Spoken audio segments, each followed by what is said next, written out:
¿Ves esta escena? Es la imagen de una fila de personas que intentan cruzar la frontera para huir del hambre y la miseria. Y no son inmigrantes que intentan entrar en Estados Unidos. Tampoco son refugiados que huyen de la guerra en Oriente Medio. Esto es Venezuela. Y esa fila es la entrada a Brasil. Todos los días familias enteras pasan por aquí a pie. Gente cansada, cargando bolsas, niños, poca comida y casi ninguna certeza de lo que encontrarán al otro lado. La única certeza era que ya no podían quedarse. Pero ¿sabes qué es lo más increíble? Que hace pocos años esta historia era al revés. Venezuela fue el país más codiciado de Sudamérica. Rico, estable, moderno. Un destino de ensueño. Y ahora es un país que expulsa a millones de personas. ¿Cómo sucedió esto? Eso es lo que te vamos a contar ahora. La crisis en Venezuela ha empujado a millones de personas a abandonar sus hogares. Y muchas de ellas han terminado en Brasil. Más precisamente en Pacaraima, una pequeña ciudad de poco más de 20.000 habitantes, situada en el extremo norte de Roraima, justo en la frontera entre los dos países. En los últimos años, este pequeño municipio se ha convertido en el principal punto de entrada para quienes intentan escapar del colapso económico, la violencia en las calles y la falta total de perspectivas. La ciudad ha tenido que aprender a lidiar con este flujo constante de personas, con necesidades humanitarias urgentes e historias que llegan sin cesar. Tan pronto como cruzan la frontera, estas personas pasan por la llamada Operación Acogida, una fuerza operativa coordinada por el gobierno brasileño en colaboración con la ONU y las Fuerzas Armadas. Es esta estructura la que organiza la entrada en el país, ofrece alojamiento temporal, vacunas, alimentación, documentación provisional e incluso traslada a las familias a otras ciudades, donde pueden intentar empezar de nuevo con un mínimo de dignidad. Según datos de organismos internacionales, más de 7.700.000 venezolanos han abandonado el país desde 2015. Es el mayor éxodo de la historia de América Latina.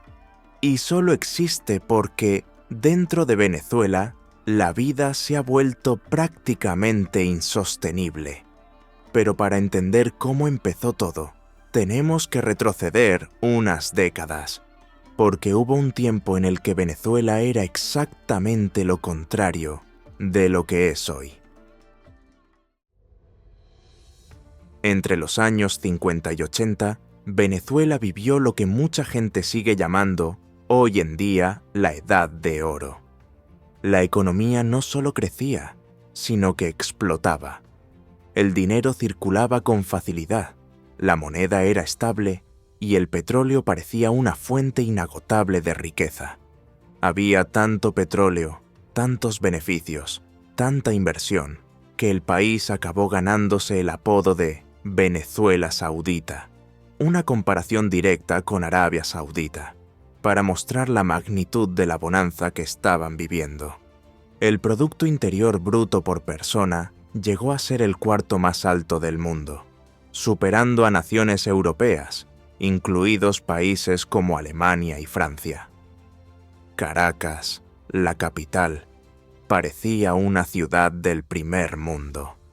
Edificios inmensos, avenidas anchas, alto consumo y un estilo de vida que daba envidia a cualquier vecino latinoamericano.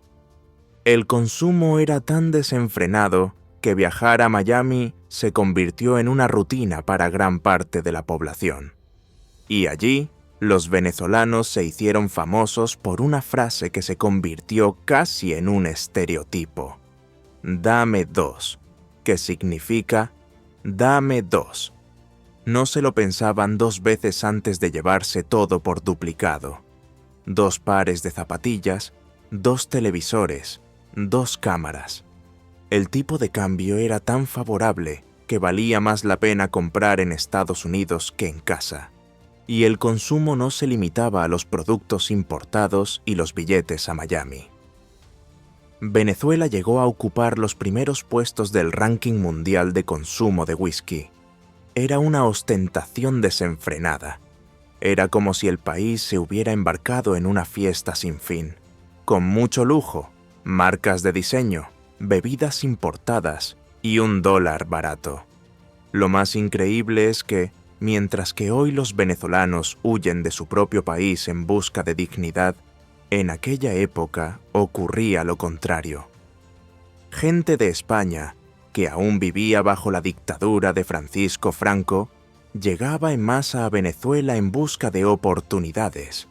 Había salarios altos, empleo garantizado y una sensación general de estabilidad y un futuro brillante.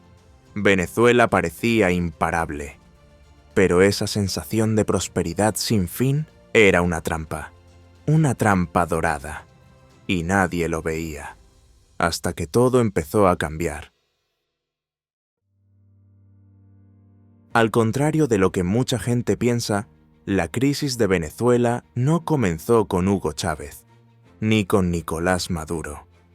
Esta historia comienza mucho antes, a principios del siglo XX, cuando el país decidió apostarlo todo al petróleo. El descubrimiento comercial tuvo lugar en 1914 y trajo consigo una seductora idea de riqueza fácil. El petróleo se convirtió en la estrella absoluta de la economía, y el gobierno se embarcó de lleno en esta apuesta como si fuera la única respuesta posible a los problemas del país. Para que te hagas una idea, el 95% de todo lo que movía la economía provenía del petróleo. Es decir, casi todo el país se apoyaba en un único pilar, y cualquier grieta en ese pilar tendría un efecto en cadena. La agricultura, que había sido el motor de la economía, quedó relegada. La producción de alimentos se desplomó. La industria nacional apenas tuvo oportunidad de nacer. Y Venezuela pasó a importar casi todo: alimentos, ropa, medicamentos, tecnología. Lo que mantenía este sistema en funcionamiento era el oro negro, y solo él. Mientras el precio del barril era alto, nadie se quejaba. El dinero fluía, los programas sociales crecían, los salarios aumentaban y parecía que todo iba bien. La sensación era de estabilidad, y esa ilusión se hizo aún más fuerte en los años 70, cuando las crisis internacionales hicieron que el valor del barril subiera como nunca. Venezuela nadaba en dinero. El gobierno infló la maquinaria pública, aumentó el número de funcionarios, creó proyectos gigantescos, distribuyó recursos y prometió un futuro aún más brillante. La población lo creyó. Después de todo parecía mejorar al mismo tiempo. Pero el precio del barril nunca se mantiene alto para siempre. Y conoce ese dicho que dice: cuanto más alto se sube, más fuerte es la caída. Pues bien, eso fue lo que pasó. Cuando cayó a finales de la década, la caída fue brutal. El país estaba hinchado, endeudado, con sectores debilitados y sin ninguna estructura para soportar el golpe. La prosperidad se esfumó casi de la noche a la mañana. Y fue entonces cuando el sistema comenzó a resquebrajarse. En los años 80 y 90, Venezuela lo intentó todo. Recortó gastos, hizo ajustes fiscales, pidió préstamos al extranjero, llamó a la puerta del Fondo Monetario Internacional. Pero nada parecía funcionar. La pobreza se disparó, la desigualdad creció, y la población perdió por completo la confianza en los políticos, en las instituciones, en cualquier promesa. En ese clima de desilusión, ira y cansancio, surgió un nuevo nombre en el juego: un militar de discurso directo, popular, que hablaba como el pueblo y prometía romper con todo lo que había. Un tal Hugo Chávez. Hugo Chávez ya era un nombre conocido en Venezuela. En 1992 intentó un golpe de Estado, pero el plan salió mal y terminó siendo arrestado. Sin embargo, el tiempo en la cárcel se convirtió en un escenario y, cuando salió de prisión, ya era prácticamente una celebridad. 2 años después, comenzó a articular una candidatura. Prometía rescatar los valores bolivarianos, es decir, las ideas de independencia y justicia social inspiradas en el héroe Simón Bolívar. Prometía combatir la corrupción, reducir la desigualdad y devolver el poder al pueblo. Y el discurso dio resultado. En 1998 fue elegido con una victoria aplastante. El pueblo veía en él la única salida. Y el momento, de nuevo, parecía perfecto. Tan pronto como asumió el cargo, el petróleo entró en otro ciclo de revalorización internacional. El precio del barril subió con fuerza, y los ingresos del país se dispararon. Chávez aprovechó el momento. Creó programas sociales, subvencionó los alimentos, amplió el acceso a la salud y la educación y reactivó con fuerza el consumo interno. La pobreza disminuyó, su carisma se disparó y el chavismo pasó a ser visto por muchos como una revolución popular que funcionaba. Todo perfecto, ¿no? El problema es que Chávez redobla la apuesta por la dependencia del barril de petróleo.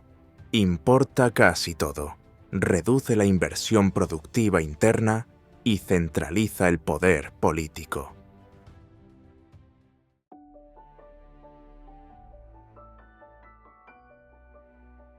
Con el tiempo, el carisma se convirtió en control. Como todo aquel con apetito por el control, Chávez comenzó a tomar todo en sus propias manos. Y para que eso sucediera, tuvo que cambiar las reglas del juego, una por una, siempre de una manera que le dejara el camino cada vez más libre. Creó leyes para ampliar sus propios mandatos, atacó a las emisoras que lo criticaban, cerró radios y televisiones, persiguió a los opositores, debilitó el Congreso y colocó a sus aliados en puestos clave. Todo ello en nombre de la llamada Revolución Bolivariana.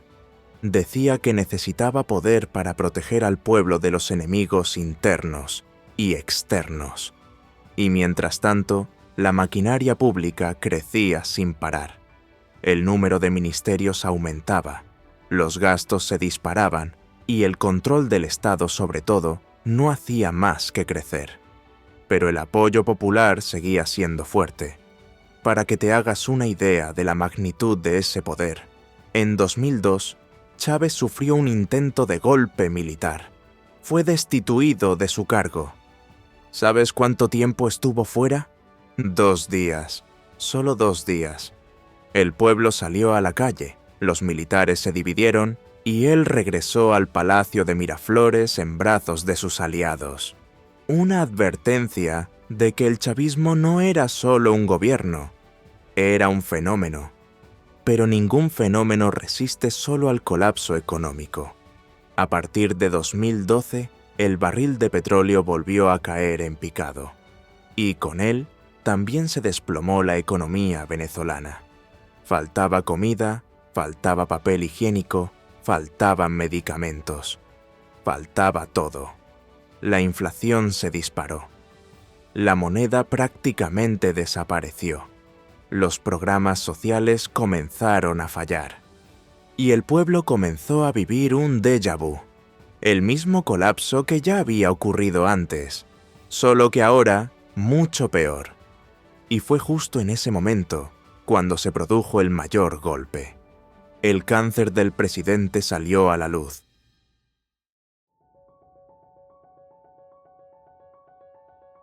Cuando el estado de salud de Hugo Chávez empeoró a causa del cáncer, todo el mundo sabía que, tarde o temprano, tendría que elegir a alguien para ocupar su lugar.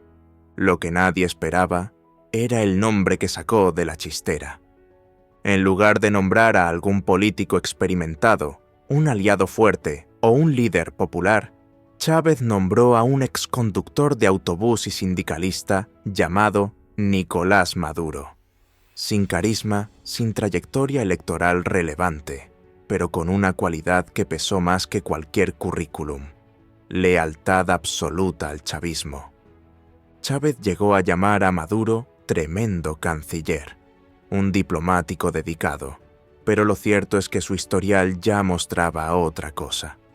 Como ministro de Relaciones Exteriores, Maduro se hizo conocido por sus declaraciones inflamadas contra Estados Unidos y por acercarse a regímenes autoritarios de todo el mundo. Era provocador, hostil y se esforzaba por crear tensión.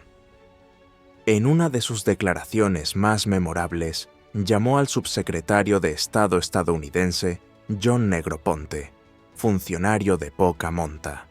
A pesar de este perfil, logró ganar las elecciones, pero por poco. Con un margen estrecho, Maduro asumió el mando de un país destrozado, dividido, con la economía al borde del abismo y una población cada vez más escéptica. Y en lugar de corregir los errores del pasado, decidió agravarlos todos. Lo que era una crisis se convirtió en un colapso. Bajo el mando de Nicolás Maduro, la crisis dejó de ser solo económica y pasó a ser también humanitaria.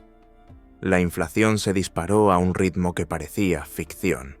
En 2018 llegó a superar el 1.700.000%.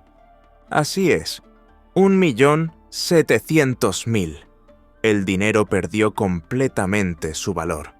Se necesitaba una bolsa llena de billetes para comprar un simple pan. El salario mínimo no daba ni para comprar medio kilo de carne. Hubo que cambiar la moneda, quitando ceros y relanzando billetes, más de una vez. Y no solo desaparecía el dinero. Las estanterías de los mercados estaban vacías. El arroz, la harina, la leche, todo se convirtió en un artículo de lujo. Y lo peor, no era solo la comida. Faltaban medicamentos, faltaban jeringas, faltaba gasa, faltaba equipo básico para los hospitales. Los médicos improvisaban con lo que tenían, a menudo sin luz, sin agua, sin anestesia. Escenas que recordaban a zonas de guerra comenzaron a formar parte del día a día. Los niños desnutridos se convirtieron en algo habitual en las noticias. Algunos se desmayaban en las escuelas por falta de comida. En 2017, una encuesta nacional de universidades venezolanas reveló que los venezolanos perdieron en promedio 11 kilos de peso corporal en un año, por la pura dificultad de alimentarse adecuadamente. Y esto ya no era exclusivo de las regiones pobres. También afectaba a las zonas que antes eran ricas, urbanizadas y desarrolladas. La pobreza extrema llamó a la puerta de más del 90% de la población. Fue un colapso sin precedentes, y el resultado directo de ello fue lo que ya mostramos al principio del vídeo. Pero como si fuera poco, Maduro aún consiguió ir más allá.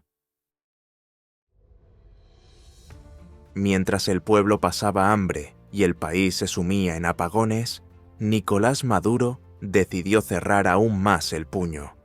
Empezó a utilizar todo el aparato del Estado para mantenerse en el poder a cualquier precio. El poder judicial fue controlado, el parlamento vaciado, la oposición perseguida. Los políticos fueron arrestados, los periódicos cerrados, los canales de televisión silenciados. ¿Protestas? Fueron reprimidas con gases lacrimógenos, balas de goma, arrestos. A veces, incluso con balas reales. Surgieron grupos paramilitares para intimidar a quienes criticaban al régimen. Actuaban con libertad en las calles, a menudo junto a las fuerzas de seguridad. En la práctica, el país se convirtió en una dictadura disfrazada de democracia. Pero la represión no se limitó a la política. La ONU, la Organización de las Naciones Unidas, llegó a enviar una misión independiente al país, y el informe que se publicó fue devastador. Según el documento, el gobierno de Maduro cometió abusos físicos y psicológicos y graves violaciones de los derechos humanos. Utilizó al propio Estado para intimidar, torturar y silenciar. Hoy en día, quienes mantienen a Nicolás Maduro en el poder son los militares, un grupo cerrado y leal que, a cambio de privilegios, maneja los hilos entre bastidores. Y quien se opone, se calla, literalmente. Y fue en este escenario de colapso económico, represión política y fuga masiva cuando llegó el llamado embargo, que mucha gente repite sin saber exactamente lo que significa. El embargo, en la práctica, son sanciones económicas, un tipo de castigo impuesto por otros países. En el caso de Venezuela, Estados Unidos comenzó a aplicar estas sanciones de forma más agresiva a partir de 2017, tras las denuncias de fraude electoral, represión violenta y violaciones sistemáticas de los derechos humanos. Al principio, las sanciones se dirigían a personas específicas de alto rango. Se congelaron cuentas, se bloquearon bienes y se restringieron los viajes. Pero con el tiempo, el cerco se estrechó. Llegaron las sanciones sectoriales que afectaron directamente al sector más sensible de Venezuela, el petróleo. PDVSA, la empresa estatal venezolana de petróleo, fue excluida del sistema financiero de Estados Unidos. Esto significa que ya no podía vender ni negociar libremente con bancos y empresas estadounidenses, ni obtener crédito en el mercado internacional, ni comprar piezas, ni firmar contratos con proveedores. Fue un golpe directo al corazón de la economía del país. Y sí, estas sanciones agravaron, y mucho, la situación. Pero es importante decir algo con toda claridad. El embargo no creó la crisis. No inventó la hiperinflación, ni la escasez, ni el colapso del sistema sanitario. La crisis ya llevaba décadas instalada. El embargo solo aceleró el descenso. Y lo más loco es que todo esto está sucediendo en uno de los lugares más ricos del continente. Realmente rico. Debajo de la tierra se encuentra la mayor reserva de petróleo del mundo. Así es, de todo el mundo. Pero no es solo petróleo. Venezuela también tiene oro en cantidades absurdas, diamantes, gas natural, minerales estratégicos y tierras raras, que son materias primas indispensables para fabricar teléfonos móviles, coches eléctricos, ordenadores y paneles solares. Además, el país tiene un suelo agrícola fértil, agua dulce abundante, bosques preservados y una ubicación geográfica privilegiada. Está pegado al Caribe, cerca de Estados Unidos, en medio de rutas comerciales estratégicas. Un verdadero sueño logístico para cualquier país. Es decir, lo que nunca faltó fue riqueza. Lo que faltaba y sigue faltando es gestión, planificación, estabilidad política y diversificación económica. Faltaba alguien con el valor de preparar al país para vivir más allá del barril. La crisis que cayó sobre los venezolanos no surgió de la noche a la mañana. Se fue gestando a lo largo de décadas. Y ahí queda la pregunta que nadie puede responder con certeza.